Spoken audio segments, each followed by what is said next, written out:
Graça e paz do Senhor, meu irmão, minha irmã. Que a sua semana seja uma semana gloriosa, abençoada no Senhor Jesus, seja uma semana de milagre, de provisão e de renovo no Espírito Santo. Amém?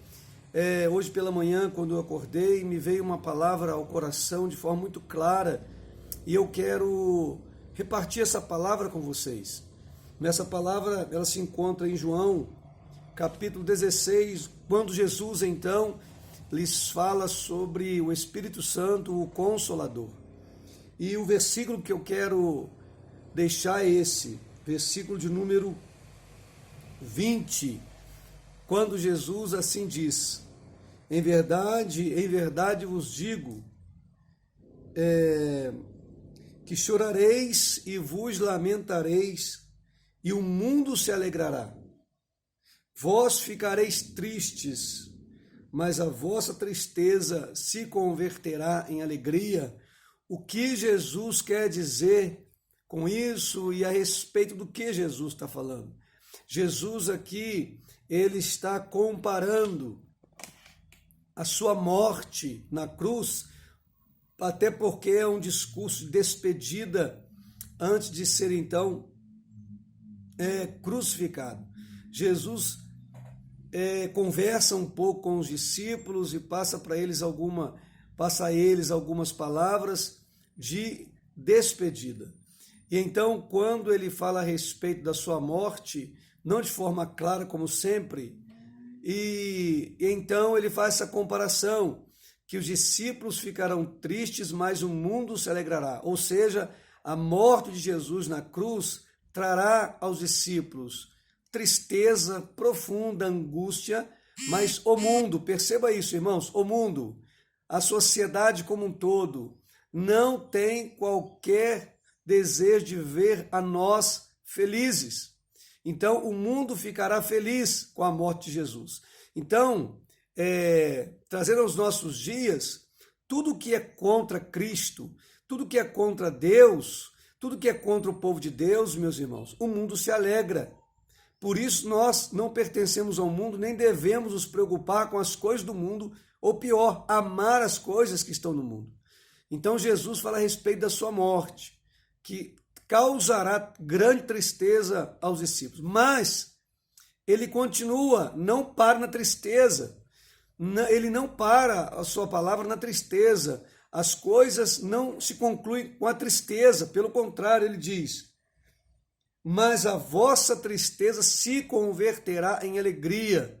Então, ou seja, vocês ficarão tristes, mas essa tristeza se converterá em alegria. O que ele estava dizendo aqui? Ele estava dizendo o seguinte: olha, vocês não entendem agora, mas essa tristeza se converterá em alegria. Ou seja, no terceiro dia Jesus ressuscitou.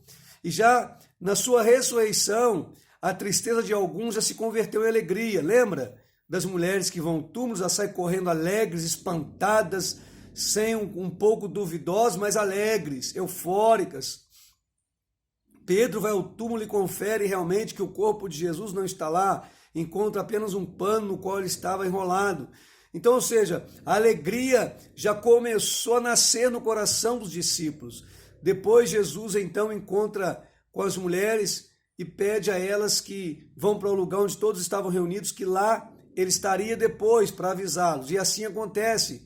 Jesus aparece diante de todos os discípulos quando todos estavam ali indagando o que aconteceu, por quê, tristes, alguns creio que no canto em silêncio, só chorando, outros agoniados, outros totalmente irados, odiando Roma, odiando os seus conterrâneos que crucificaram Jesus, odiando a elite religiosa, né? Os sacerdotes, os fariseus crucificaram a Jesus. Então Jesus aparece diante deles, ou seja, naquele momento, meus irmãos, toda tristeza, toda angústia, todo sentimento de depressão, todo sentimento de opressão que estava sobre eles, tudo isso se esvaiu quando a luz de Cristo brilhou naquele cômodo, naquela casa. Então, meus irmãos, eu quero dizer para vocês esta manhã, Jesus, ele está vivo. E a coisa mais linda de todas é que essa tristeza que você sente e que eu sinto, ela não permanecerá sempre, porque a alegria de Cristo é a nossa força, a alegria de Jesus é a sua força, a alegria de sabermos que temos um Senhor conosco, um Deus que já sofreu por nós também, mas que venceu. Amém? E ele diz para nós que nós também venceremos e que o Espírito Santo Consolador está em nós, habita em você, para te pôr de pé, para te levantar, para te erguer, para converter a sua tristeza em alegria, para converter o seu lamento em riso, para converter, sabe, o seu pranto em grande júbilo. Amém? Essa palavra possa penetrar no teu coração e trazer renovo, restauração à tua alma nesse dia de hoje, em nome de Jesus Cristo. Amém? Deus abençoe. Um beijão no coração de cada um de vocês.